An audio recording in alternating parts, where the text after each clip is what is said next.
In May, the Royal Tyrrell Museum in Alberta debuted a stunning fossil, a lifelike mummy of a 110-million-year-old armored nodosaur that some people dubbed the sleeping dragon.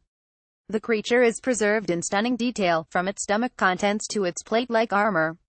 In addition to these features, a thin organic film covered parts of its body, reports Nicola Davis at The Guardian. Now scientists have analyzed that film and made a surprising discovery: the dinosaur likely sported a reddish coloring on top. They published their results in the journal Current Biology. It's believed that after the dino died, it fell back first into the muddy floor of the ocean. That perfectly preserved the top half of the creature. The result is that the animal looks almost the same today as it did back in the early Cretaceous. You don't need to use much imagination to reconstruct it. If you just squint your eyes a bit, you could almost believe it was sleeping. Donald Henderson, curator of dinosaurs at the Royal Tyrrell Museum, says in a press release. It will go down in science history as one of the most beautiful and best preserved dinosaur specimens, the Mona Lisa of dinosaurs. Discovered by accident in 2011, scientists have since been working to analyze the creature, teasing out details about its physical looks and life. As Davis reports, scientists discovered that the black film contained traces of elements that are associated with red pigmentation.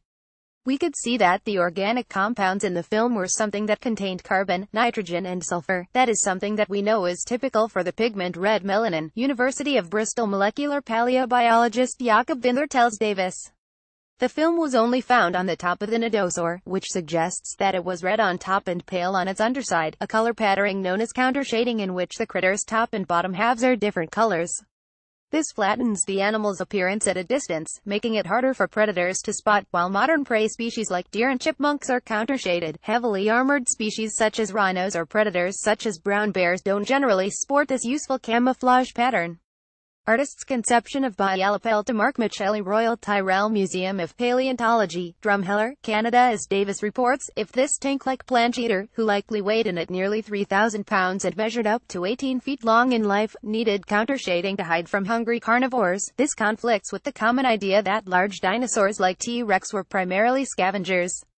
That this nodosaur is camouflaged means that it still was experiencing predation regularly. These animals got gobbled up and eaten by the large theropod dinosaurs, Binder tells Davis. Things were scary back then. Not everyone is convinced that the nodosaur sported this red coloration, or what the coloring could imply about its.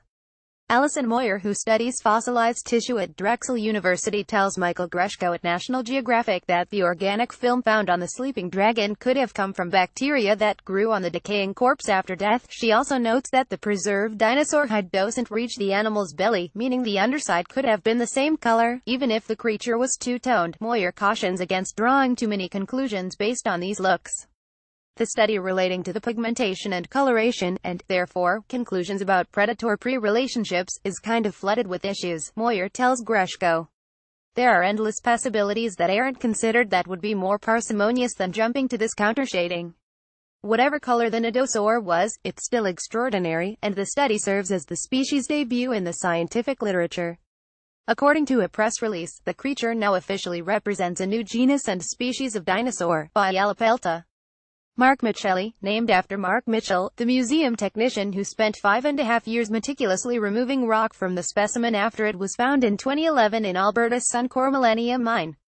The specimen is currently on display at the Royal Tyrrell Museum. Like this article, sign up for our newsletter.